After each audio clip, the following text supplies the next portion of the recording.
भजन बटेगा नहीं। अगर दूसरे की कमाई खाएंगे, गुरु महाराज घर में कुछ काम नहीं करते थे, बाबा साहब ने कहा लाला तो कहां से खाता है? बोला अपने घर में खाते हैं, पिता का खाते हैं तो कुछ काम करता है। कहते नहीं काम तो कुछ नहीं करते तो तुम्हारा खून खराब हो जाएगा।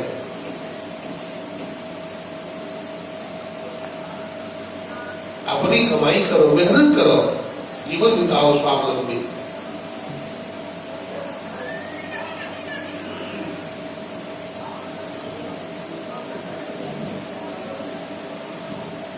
स्वावलंबी का मतलब होता है, मान लीजिए कोई सन्यासी है, समाज की रोटी खाता है, धर्म की रोटी खाता है, धर्म वाला काम नहीं करेगा, सत्संग नहीं करेगा, फील्ड में पसीना नहीं बहाएगा, ध्यानाभ्यास नहीं करेगा, सदाचार शिष्टाचार का पालन नहीं करेगा, तो सन्यास स्वावलंबी नहीं होगा वो।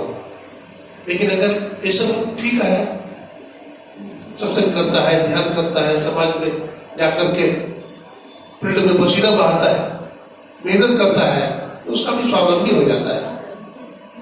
अगर ये तो भार हो जाता है। मनुष्य क्या नहीं कर सकता,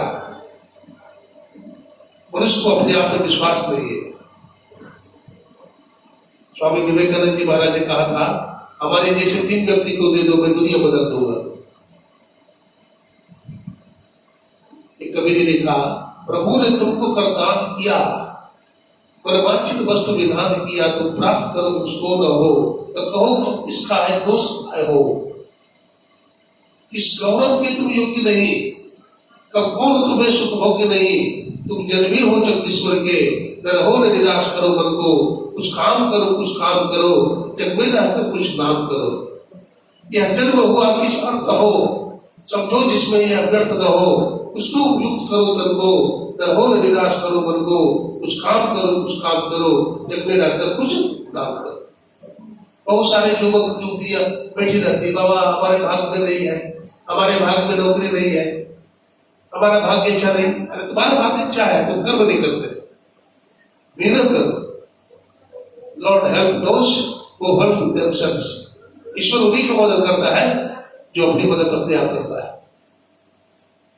उठे और जागे, संत महापुरुष जगाते हैं। एक व्यक्ति का गाड़ीमान था, बैलगाड़ी पर चावल ले जा रहा था, बरसात का दिन था, चक्का धस गया, कीचड़ में। अब ऐसा लगा हुआ था उसमें खींचे, चक्का बिल्कुल धस जाता था, अंदर चला गया। अब भैंसा नहीं खींच पाता था, बेचारा बैलगाड़ी से उतर गया और हनुमान मंदिर था, वहां बैठ करके हनुमान चालीसा पढ़ने लगा। हे हनुमान जी गाड़ी निकल जाए, हे हनुमान जी गाड़ी निकल जाए। एक व्यक्ति जा रहा था, बोला क्या कर रहा है? बोले देखो ना हमारी गाड़ी का चक्का धस गया, कीचड़ में निकलता नहीं है, मैं हनुमान चालीसा का पाठ कर रहा हूँ। बोला ठीक है, हनुमान चालीसा का पाठ भी करो और धक्का भी लगाओ, दोनों काम करो। पाठ करता रहा और धक्का मारा जाकर के 10-20 और चक्का बाहर निकल गया। बोलिए प्रेम से भजन भी करो। गुरु महाराज कहते थे, कोई कोलकाता वाली ट्रेन पर बैठ जाए और प्रभु से प्रार्थना करे, हे प्रभु कोलकाता बढ़िया ढंग से पहुंचा दो, तो पहुंच जाएगा। लेकिन कोई दिल्ली वाली ट्रेन पर बैठ जाए, बोले कोलकाता चले जाए, तो कैसे पहुंचेगा? मेहनत करने की जरूरत है, मेहनत करो, पुरुषार्थ करो, फल अवश्य तुम्हें मिलेगा।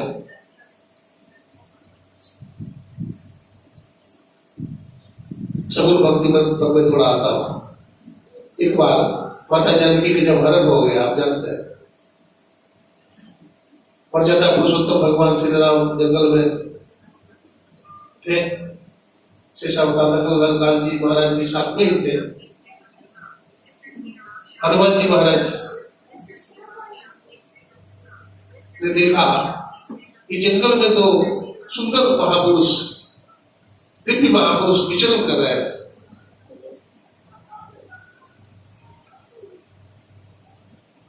और हनुमान जी महाराज तो बहुत सेवा में किया, राम जी का जानते हैं, जानकी मैया का पता लगाया। लक्ष्मण जी को जब शक्तिमान लग गई थी तो संजीवनी बूटी ला करके दिए। हनुमान जी महाराज की कृपा है। जब भगवान श्री राम का दर्शन हुआ तो हनुमान जी महाराज चरणों में गिर गए। लक्ष्मण जी कहते हैं प्रभु ये आपके भक्त लगते हैं, उनको उठा लो। भगवान श्री राम खड़े हैं, उठाते नहीं। लक्ष्मण जी फिर कहते हैं प्रभु लगते हैं आपके कोई भक्त, इनको उठा लो ना, इनको गले लगा लो। तो प्रभु श्री राम कहते हैं हनुमान तुम खड़े हो जाओ, तुम हमारे चरण में क्यों गिरे पड़े हो, खड़े हो जाओ। तूने हमारा बड़ा उपकार किया है, जानकी मैया का पता लगाया है और संजीवनी बूटी ला करके दिया और बड़ा बड़ा काम किया, इसलिए तुम खड़े हो जाओ, मैं तुम्हें गले लगाना चाहता हूं। भगवान राम ने कहा हनुमान जी से। तो हनुमान जी महाराज कहते प्रभु हम आपके चरणों में ही अच्छे हैं। कहा कैसे? बोला प्रभु यदि हम खड़े हो जाएंगे और आप मुझे गले लगाओगे और मैं आपको गले लगाऊंगा तो हमारा दोनों हाथ आपकी पीठ पर रहेगा और आपका दोनों हाथ हमारा पीठ पर रहेगा। इसका मतलब क्या हुआ? कुछ जिम्मेवारी आपकी है हमारे प्रति और कुछ जिम्मेवारी आपके प्रति हमारी भी है।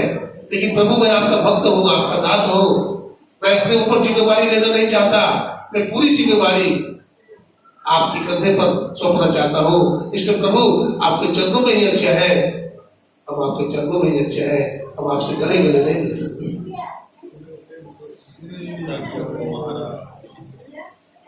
हनुमान जी महाराज ज्ञानी भक्त है, ज्ञानी नाम अग्रगण्य, ज्ञानियों में श्रेष्ठ है हनुमान जी महाराज। हमारे गुरु महाराज कहते थे जहां भी सत्संग होता है हनुमान जी महाराज रहते हैं, जहां भी सत्संग होता है हनुमान जी महाराज आते हैं, सभी देवी देवता आते हैं। बाबा साहब सत्संग करते थे, बाबा देवी साहब, तो एक वकील साहब थे, बड़े बड़े कड़े थे। और बाबा साहब खुद कड़े थे।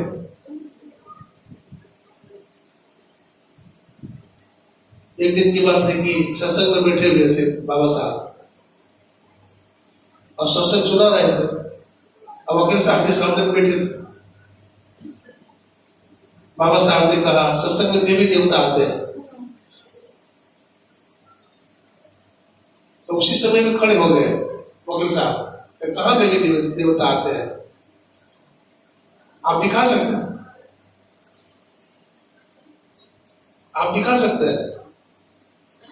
बतलाते हैं अर्जुन ने कहा था भगवान कृष्ण से आपका विराट रूप हम देखना चाहते हैं, तो भगवान कृष्ण ने विराट रूप दिखाया क्योंकि अर्जुन अधिकारी था।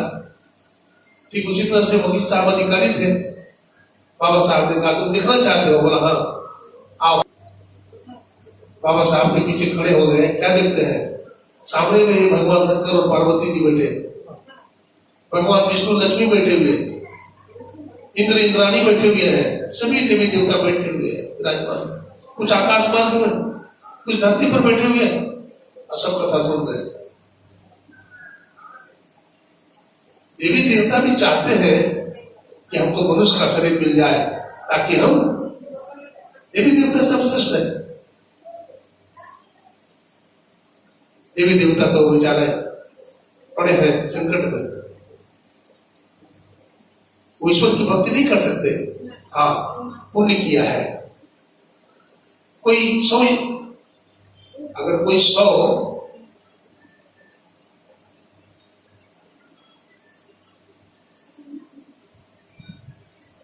यज्ञ कर ले, रुद्र यज्ञ, तो बतलाते हैं इंद्र हो जाता है। सतक्रतु, सतक्रतु नाम इंद्र का है। अगर 100 महायज्ञ कर लिया तो इंद्र हो जाता है, अगर 1000 यज्ञ कर ले तो ब्रह्मा बन जाता है, अगर 10,000 कर ले तो भगवान विष्णु का पद प्राप्त कर लेता है, अगर 1 लाख करे महायज्ञ तो रुद्र का पद प्राप्त कर लेता है। लेकिन संत बनने के लिए इतना ही पुण्य से काम नहीं चलेगा। संत बनने के लिए बहुत बड़ा सत्कर्म करना पड़ेगा, सत्संग करना पड़ेगा, ध्यान करना पड़ेगा। ये संत मत की बात से समझना चाहिए। ये अंदर का मार्ग है, अंदर में चलना होता है। दुनिया में जितने भी संप्रदाय है, देखिए मानस जप करते हैं, मानस ध्यान भी नहीं करते हैं।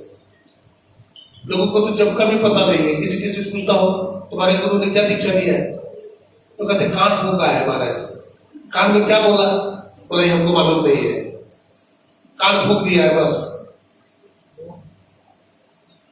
किसी किसी को मंत्र का पता है, कोई मानस जप करते हैं, मानस ध्यान तक इतना ही करते हैं, लेकिन दृष्टि जो नाना अनुसंधान की क्रिया को पता ही नहीं। एक गुरु महाराज अनमोल रत्न हम लोगों को दिए। देखिए बाबा देवी साहब की किताब पढ़ी आप, तो उसमें मानस जप और मानस ध्यान की चर्चा कहीं नहीं मिलेगी। आप दृष्टि योग और नाना अनुसंधान का विवरण पढ़ेंगे आप उसमें। लेकिन गुरु महाराज की कृपा है, बाहर से नहीं परवन जी महाराज ने। कोई आदमी छत पर कैसे चढ़ेगा, छत पर चढ़ने के लिए सीढ़ी चाहिए। मानस जप और मानस ध्यान पर सीढ़ी बाहर से नहीं लगा दिया, जो भक्ति करने में सुगम हो गया।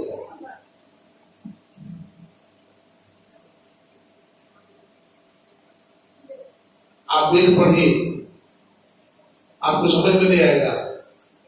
उस वेद की व्याख्या हमारे गुरु महाराज ने वेद दर्शन योग में बहुत सारा मंत्र लिया है और उसको बहुत आसानी ढंग से समझाया है। आप सत्संग योग पढ़िए, वेद वेदांत उपनिषद का मंत्र है, गुरु महाराज ने ताला खोल दिया है बिल्कुल आराम से। नहीं तो वेद पुराण पढ़ के और उलझ जाइएगा, समझ में नहीं आता, क्या करें। हमारे गुरु महाराज महर्षि नहीं परवन जी महाराज ने साधकों के लिए रास्ता खोला है। मानस जप, मानस ध्यान, दृष्टि योग, नाना अनुसंधान, इसको बढ़िया से करना चाहिए, विश्वास के साथ करना चाहिए, इसमें समय लगाना चाहिए। इधर उधर जो भटकते हैं वो बिना पेंदी का लोटा होते हैं, बिना पेंदी का लोटा, इधर लुढ़क गया, उधर लुढ़क गया, उधर लुढ़क गया। एक जगह वो खोदी, एक जगह कुआं खोदी, पानी आएगा। अब यहाँ थोड़ा खोद लिया, थोड़ा वहां खोद लिया, थोड़ा वहां खोद लिया, कहीं पानी आएगा? कहीं पानी नहीं आ सकता है। अब कहीं कुछ पकड़ने की जरूरत नहीं है। एक गुरु महाराज के जो ज्ञान है, इस पर चलिए आप, इसको मजबूती से अपनाइए। आपको कुछ ही दिनों के बाद इसका चमत्कार, इसका लाभ दिखाई पड़ने लगेगा, लेकिन इसमें लगना पड़ेगा। कबीर साहब कहते हैं, करत करत अभ्यास के जड़मती होत सुजान, और असली अशिल पे पड़त निशानी। देखिए कबीर साहब लिखते हैं, सुखिया सब संसार है, खावे और सोवे, दुखिया दास कबीर है, जागे और रोवे। कहते सुखिया सब संसार है, खावे और सोवे, खाता है सोता है। लेकिन कबीर साहब जागते थे और रोते थे। प्रभु के वियोग में कभी रोए? बेटा का नौकरी नहीं लगा, नौकरी छूट गई, घर में कोई गुजर गए, मर गए तो रोते हैं। लेकिन भजन नहीं बनता तो रोते हैं, सत्संग छूट गया तो रोते हैं, पश्चाताप करते हैं, कोई पश्चाताप नहीं। अरे जो आप अपने जीवन में लेकर जाएंगे उसके लिए प्रयास नहीं करते, आज जो यही छूट जाएगा, जो यही छूट जाएगा उसके लिए कर रहे। संत महात्मा यही बताना चाहते हैं, भाई जागो लगो। कौन व्यक्ति क्या कर रहा है उसी को देखते रहते हैं। अरे अपना देखो, कौन व्यक्ति क्या कर रहा है। कबीर साहब कहते थे, कबीरा तेरा झोपड़ी गलखटियों के पास, करेंगे सो भरेंगे पगले, तू क्यों भया उदास। अरे जो करेंगे उसको फल वैसा ही मिलेगा, तुम करोगे तो तुमको बढ़िया फल मिलेगा, तू करो। इसलिए जो महापुरुष हम लोग होते हैं, अभी सुना रहे थे हमारे शंभू बाबू, उन्हार विद्वान के होते चीखने पात, बड़े ज्ञानी है हमारे शंभू बाबू, भगवान से मिले हैं।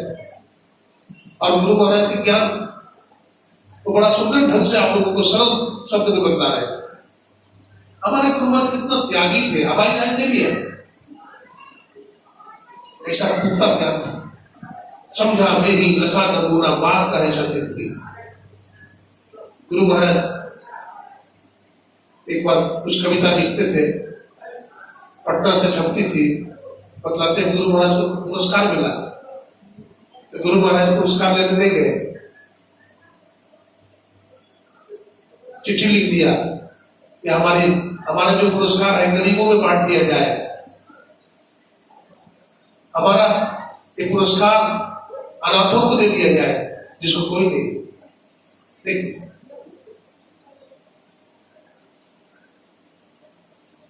समय बताइएगा कितना हुआ समय?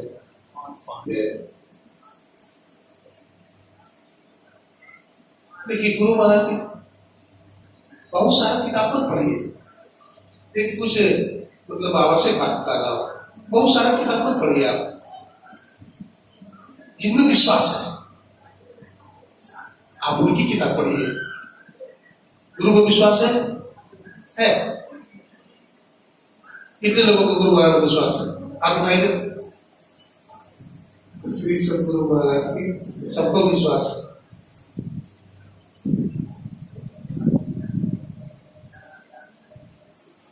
आप गुरु महाराज की किताब पढ़िए, सत्संग सुधा बहुत सरल ग्रंथ है, आप पढ़िए, बार बार पढ़िए। एक किताब है सत्संग सुधा सागर, बहुत अच्छी किताब, जितना बार पढ़िएगा हर बार नई नई बात आपको मिलेगी और आपको तसल्ली होगा, सुख मिलेगा अंदर से। आप ध्यान भजन भी साथ साथ कीजिए, गुरु महाराज की किताब पढ़िए, रास्ता खोलता चला जाएगा। बहुत सारे किताब पढ़िएगा तो दौड़ा जाइएगा, क्या करें क्या नहीं करें। बहुत तरह का संप्रदाय है आज, बहुत गुरु है। गुरु महाराज से किसी ने कहा, गुरुदेव आजकल तो बहुत प्रचार प्रसार हो रहा है टेलीविजन पर, चैनलों पर बहुत सारे महात्माओं का रहा है। गुरु महाराज ने कहा प्रचार नहीं हो रहा है, दुष्प्रचार हो रहा है। आलू बैंगन बेच रहे हैं, देसी घी का प्रचार नहीं होता। हमारे गुरु महाराज ने कहा प्रचार,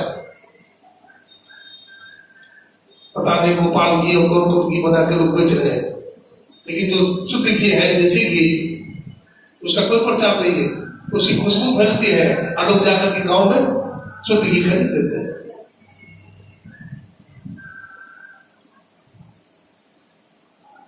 सदाचार सुचाचार की चर्चा नहीं मिलेगी कोई संप्रदाय में। व्यभिचार, चोरी, इसको उसको लोग छूते नहीं है, ब्रह्मचर्य विषय को लोग छूते नहीं है, लेकिन सत्य मत में सब कुछ मिलेगा। अब करने की बात रहे जो अपना संस्कार पर निर्भर है। आप निराश मत होइए क्या जी सत्य मत में कैसे हो रहा है, ऐसे कुछ नहीं। अगर उधर देखिएगा तो कुछ मिलेगा नहीं। गुरु महाराज को देखिए और किसी को देखिए ही नहीं, आप एक गुरु महाराज को निशाना बनाइए। आप इधर उधर देखिएगा तो पकड़ जाइएगा, एकदम सीधे सीधे चला जाना वहां। अब मुर्शद ने फतवा दिया। देखिए एक सत्संगी की बात मैं सुनाता हूं। कटिहार जिला में एक सत्संग हुआ था, गुरु महाराज शरीर छोड़ चुके थे। 8 जून 1986, 8 जून 1986 को गुरु महाराज अपना पार्थिव शरीर का परित्याग किया था।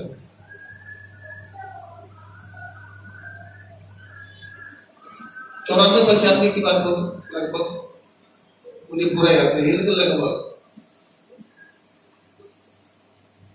कटिहार जिला अधिवेशन हुआ था, तो उसमें पुराने सत्संगी थे जो गुरु महाराज से दीक्षा लिए थे, महर्षि में ही बनवती महाराज, बड़ी रकम दोनों पति पत्नी नियमित रूप से सत्संग करते थे, ध्यान करते थे। एक ही बेटा था उनको, अवसर था। जब सत्संग हुआ तो माता पिता ने अपने बेटा से कहा कि बेटा हम भी सत्संग में जाएंगे। तो बेटा ने कहा मां देखिए बड़ी भीड़ होती है सत्संग में, मैं तो जा नहीं सकूंगा क्योंकि हमारी ड्यूटी है। अकेले जाओगे कुछ हो जाएगा, हाथ पैर टूट जाएगा। कुछ पड़ोसी लोग आ गए, सत्संगी लोग, कहा हम भी जा रहे हैं, हमारे साथ चलेंगे। तो बेटा ने कहा ठीक है उनके साथ चलेगा। 2-3 दिन के लिए सत्संग में जाता है, थोड़ा लगे तो हो ही जाता है भारी, 5-7 किलो का। तो अपना ले लिए सामान वगैरह एक बैग में। अब छोटा छोटा 2 बैग हो गया। और उस समय में जहां सत्संग हुआ था कच्ची सड़क थी, और कच्ची सड़क से हम लोग स्टेशन जाते थे कटिहार जंक्शन। तो तांगा चलता था उसमें, तो तांगा पर बैठे, कई लोग बैठे और स्टेशन पहुंचे। गाड़ी का समय हो गया, गाड़ी आ गई और एकदम बज गई, गाड़ी खुल जाएगी, गाड़ी खुल जाएगी, हल्ला होने लगा। सब लोग आगे से नीचे उतरे, गाड़ी पर चढ़ने के लिए तेजी से भागे जा रहे हैं। लेकिन बूढ़े बाबा बूढ़ी माता के हाथ में एक बैग है, अब उठा नहीं पा रहे, परेशान है, निकल रहे और रो रहे हैं, मेरा सत्संग छूट जाएगा गुरु महाराज। क्या हुआ?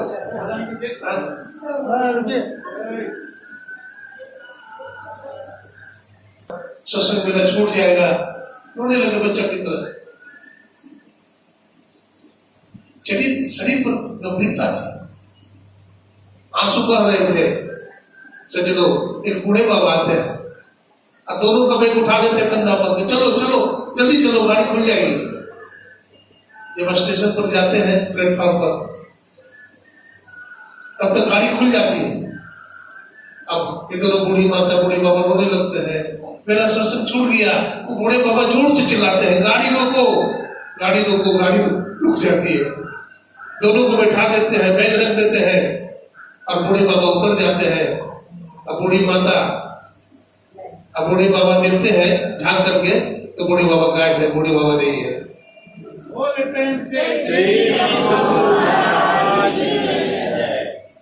वो कौन थे? वो गुरु महाराज थे। हम लोग पाठ करते हैं, एक सर्वेश्वर पर अचल विश्वास, पूर्ण भरोसा, अपने अंतर में उनकी प्राप्ति का दृढ़ निश्चय रखना, सदगुरु की निष्कपट सेवा, सत्संग और दृढ़ ध्यानाभ्यास, सेवा करने। सत्संग मंदिर बनाया है।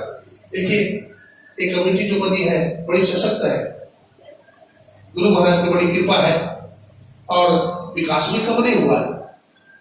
चंद दिनों में सत्संग मंदिर बना और इसका इतना विकास हुआ है, और आप लोग इसको बढ़िया ढंग से चला रहे हैं। गुरु महाराज आपको शक्ति दे और आप ध्यान भजन भी करें और सत्संग मंदिर भी विकास करें। सत्संगी लोग बढ़े और गुरु महाराज के ज्ञान का प्रचार हो। मैं तो कहता हूं सत्संग जो सुनते उनको बड़ा ज्ञान होता है। हमारे बाजा वाले हैं भाई साहब, ये आए हैं, अगर ये बाजा लगाते हैं बैठ जाएंगे और ये सोचेंगे कि आज कुछ भी हो रहा है, हमको क्या मतलब है, हमें तो पैसा मिलेगा ही। लेकिन ऐसे कलाकार नहीं है, बहुत ध्यान से सुन रहे हैं एक एक बात। इनको पैसा तो मिलेगा ही, साथ साथ सत्संग का लाभ भी मिल जाएगा, जीवन सफल हो जाएगा। बोलिए प्रेम से श्री सद्गुरु महाराज रहे बड़ी दूर से सुनते एक ही बात को चकोर की तरह, जबकि सत्संगी नहीं है। इनके पिताजी हैं। हाँ, ये सत्संगी नहीं है, इनके पिताजी है, ये नहीं है, लेकिन फिर भी श्रद्धा विश्वास के साथ सुनते हैं। गुरु में श्रद्धा करें, देवी देवताओं में श्रद्धा हो जाए आसान हो। गुरु से लगन कठिन है भाई। देखिए, हम मंदिर में जाते हैं, मूर्ति पर जल चढ़ाते हैं, शिवलिंग पर जल चढ़ाते हैं, भगवान पर प्रसाद चढ़ाते हैं, फूल चढ़ाते हैं। हम उनके गुण को देखते हैं? नहीं देखते हैं। लेकिन गुरु रूप में हरि है, उनके गुण को सब देखते हैं। तो संत में विश्वास हो जाए, गुरु में विश्वास हो जाए, बहुत कठिन है। बहुत जन्मों का संस्कार होगा तो गुरु में विश्वास हो जाएगा।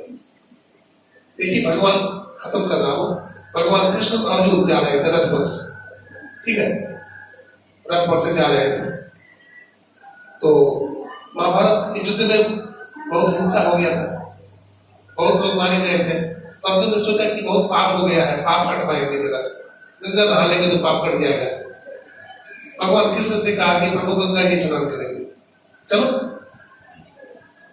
रथ पर बैठो। भगवान कृष्ण ने रथ पर बैठाया अर्जुन को, जंगल के तरफ ले गए गंगा जी स्नान कराने।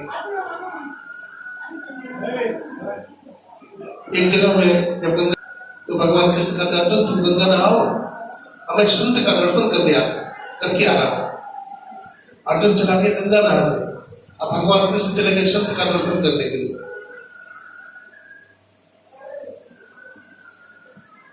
अब दर्शन करने के लिए चले गए। अर्जुन उधर से आया, भगवान कृष्ण भी आ गए। अर्जुन बड़ा उदास था, हताश था। अर्जुन ने क्या देखा, रास्ते में एक कुत्ता आ रहा है। कुत्ता बड़ा उदास हताश है। अर्जुन कुत्ता की भाषा समझता था। कुत्ता से पूछता है, अर्जुन भाई तुम शमशान घाट की तरफ से आ रहे हो, तुम बहुत उदास नजर आ रहे हो, क्या तुम्हें खाने को मुर्दा नहीं मिला? बोला हाँ, मुर्दा तो मिला था, बड़ा हृष्ट पुष्ट था, मोटा ताजा था, लेकिन नहीं खाया। बोला क्यों? बोला उसका मुख सूखा, तो मुख से कभी भगवान का नाम नहीं लिया था, मुख में बदबू थी। संत रविदास कहते हैं जो व्यक्ति सुबह उठ करके भगवान का भजन नहीं करता, उसके मुंह में निष्ठा है, उसके मुंह से बदबू आती। फिर वो कहता है कान सुन करके देखा, तो कान से कभी भगवान की कथा नहीं सुना था वो, उसके कान से भी बदबू थी। आंख सुन करके देखा तो कभी संत महात्मा का दर्शन नहीं किया था, इसलिए आंख में भी बदबू थी, आंख में नहीं खाया। आंख सुन करके देखा तो कोई दान पुण्य कभी नहीं किया था, आंख में बदबू थी। पैर सुन करके देखा तो पैर से चल करके कभी सत्संग में नहीं गया था, संतों का दर्शन नहीं किया था, इसके पैर भी अपवित्र थे, इसने नहीं खाया। कुत्ता बोलता है देखो देखो हम लोग तो मूर्ख है, लेकिन अर्जुन महामूर्ख है। क्या बोलता है? हम तो मूर्ख है लेकिन अर्जुन महामूर्ख है। देखो अर्जुन जानता है भगवान कृष्ण के चरणों से, भगवान कृष्ण विष्णु के अवतार, अब भगवान विष्णु के चरणों से गंगा जी निकले और एक भगवान गंगा जी नहाने जा रहा है पाप कटवाने के लिए। मूर्ख है कि नहीं? महामूर्ख है। अर्जुन को ज्ञान हो गया, भगवान के चरणों में माफी मांगो, प्रभु हमसे गलती हो गई, प्रथम भगवती संत दर्शन का। संत को पकड़िए, कहीं नहीं भटकिए। देखिए अपनी बात बताता हूं, एक बार हमारे मन में हो गया देवघर जाए, नहीं होना चाहिए, एक निष्ठ जो भक्त तो नहीं होना चाहिए, लेकिन हमारे मन में हो गया कि देवघर जाते देखते इधर से जा रहे हैं तो भगवान शंकर का दर्शन करके चले। वहां जो गया देवघर तो बगुड़ा देवी 10-20 8 गर्दन कटा हुआ था, एकदम ऐसे से पटका, इतना बदबू था। अभी मैं गया जी गया था भगवान बुद्ध का दर्शन करने के लिए वहां एक कोई विष्णु क्या है, विष्णुपति है, जहां पिंड दान करते हैं गया। अरे महाराज पंडे की इतनी भीड़ थी, हम लोग के पीछे कितने पंडे लग गए, महाराज जी करा लो करा लो करा लो। मैंने कहा हम लोग सन्यासी लोग हैं, हम लोग ध्यान भजन करते हैं, पिंड दान नहीं करते हम लोग। पिंड दान क्या है समझिए, पिंड कहते हैं शरीर को, शरीर पिंड है ना, तो शरीर में दो भाग है, आंख से नीचे वाला को पिंड कहते हैं और आंख से ऊपर वाले भाग को ब्रह्मांड बोलते हैं। पिंड दान का मतलब होता है हम शरीर से बाहर निकल जाए, शरीर से बाहर निकल। गुरु महाराज कहते हैं पार गमन ही सार भगति है, लोहिया ये में धार, यही मानुष ने समैया में और परमेश्वर में पैर, यही पिंड दान, सब शरीर से आप निकल जाइए। इतनी बदबू आ रही थी महाराज, विष्णु पद जो सत्संग मंदिर है वहां देवालय है, उसको लोगों ने पता नहीं वो हाल बना दिया है। कोई ज्ञान ध्यान की बात नहीं, बस लूटने की बात है। गुरु को पकड़िए, ठीक है, ध्यान करिए, कहीं कुछ मिलने वाला नहीं है। संत पंटू ने कहा सारे तीर्थों की खाक छानी, सभी जगह पाया वही पत्थर और पानी, और कुछ क्या मिलेगा, वही पत्थर और पानी मिलेगा। आप जागिए, भगवान खुद कहते हैं अपनो दीपक हो, अपना दीपक जला, अपना दीपक जला, अरे सब तुम्हारे पीछे हो जाएगा। भगवान खुद कहते हैं जैसे तीर बनाने वाला अपने तीर को सीधा करता है, बुद्धिमान आदमी अपने चंचल और चलयमान चित्त को स्थिर करता है। जिसको रोकना कठिन है, जिस पर काबू पाना मुश्किल है, ब्रह्मचर्य का पालन करिए जहां तक बने, संयम से रहिए, आपको शक्ति पैदा होगी। मैं नहीं कहता आप सन्यासी बन जाइए, लेकिन गुरु महाराज ने कहा संजीवित व्यक्ति को भजन करने में बल मिलता है। आप अगर संजीवित जीवन नहीं बिताएंगे तो आपका मन टूटा टूटा रहेगा, आपका आत्मबल बढ़ेगा नहीं, और जब तक आत्मबल बढ़ेगा नहीं तब तक बिंदु रूपी दरवाजा से पार नहीं हो गया। बिंदु राह से निकल बहादुर तब पर टकरा होगा। वो वज्र कपाट है, उस वज्र कपाट को खोलने के लिए बड़ी ताकत की जरूरत है। इसलिए उपनिषद के ऋषि ने कहा नायम आत्मा बलिहीने में लग लो, इस आत्मा को दुर्बल आदमी नहीं प्राप्त कर सकता है।